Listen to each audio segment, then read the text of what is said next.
Hello friends, आज આપણે બનાવીશું મહારાષ્ટ્રીયન વાનગી કોથિંબીર વડી। સૌપ્રથમ એક બાઉલમાં 2 કપ ચણાના લોટમાં સ્વાદ પ્રમાણે મીઠું લઈશું। ત્યારબાદ એમાં જરૂરિયાત પ્રમાણે પાણી નાખીને આ ચણાના લોટનો ખીરું તૈયાર કરી લઈશું।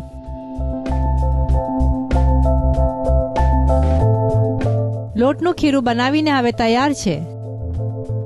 ત્યારબાદ કઢાઈમાં તેલ ગરમ થયા બાદ 1 ટીસ્પૂન જીરું,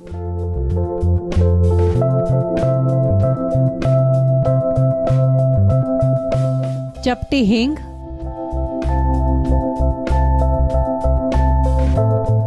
10 થી 12 લીલા મરચાની પેસ્ટ,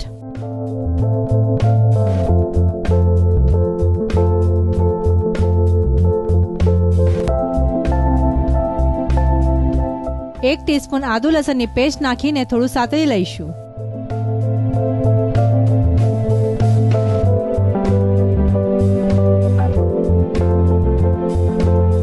ત્યારબાદ એમાં 1 ટીસ્પૂન હળદર,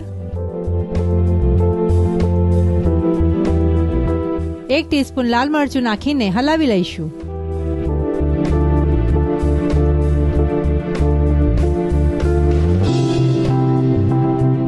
ત્યારબાદ એમાં 1/2 કપ ઝીણા સમારેલા લીલા ધાણા નાખી દઈશું। લીલા ધાણાને મસાલામાં સારી રીતે મિક્સ કરીને 3 થી 5 મિનિટ સુધી કૂક થવા દઈશું। ત્યારબાદ એમાં સ્વાદ પ્રમાણે મીઠું નાખીશું।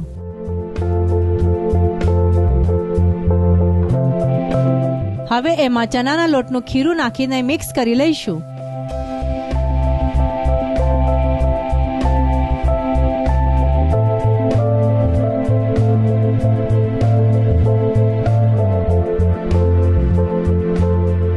ત્યારબાદ કઢાઈને ઢાંકણ લગાવીને 5 થી 7 મિનિટ સુધી કૂક થવા દઈશું। ત્યારબાદ એક થાળી લઈને તેને તેલથી ગ્રીસ કરી લઈશું।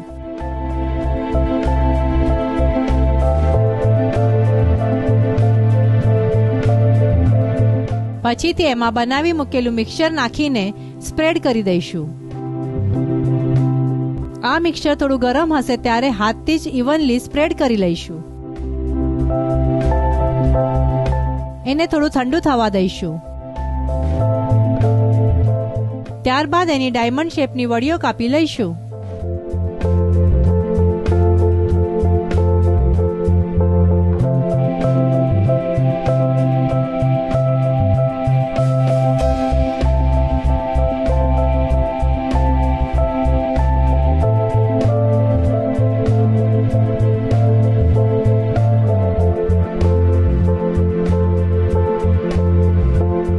ત્યારબાદ છરીની મદદથી એક એક વડીઓ કાઢીને એક બાઉલમાં મૂકી દઈશું।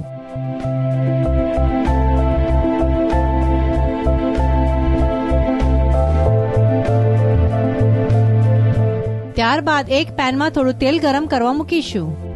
તેલ ગરમ થયા બાદ કાપીને મૂકેલી વડીઓને શેલો ફ્રાય કરી લઈશું।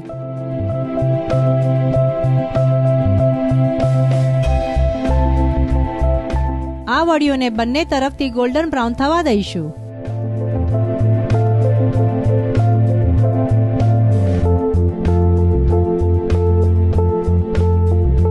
વડીઓ ગોલ્ડન બ્રાઉન થયા બાદ સર્વિંગ પ્લેટમાં કાઢી લઈશું। મરાઠી વાનગી કોથિંબીર વડી ખાવા માટે તૈયાર છે।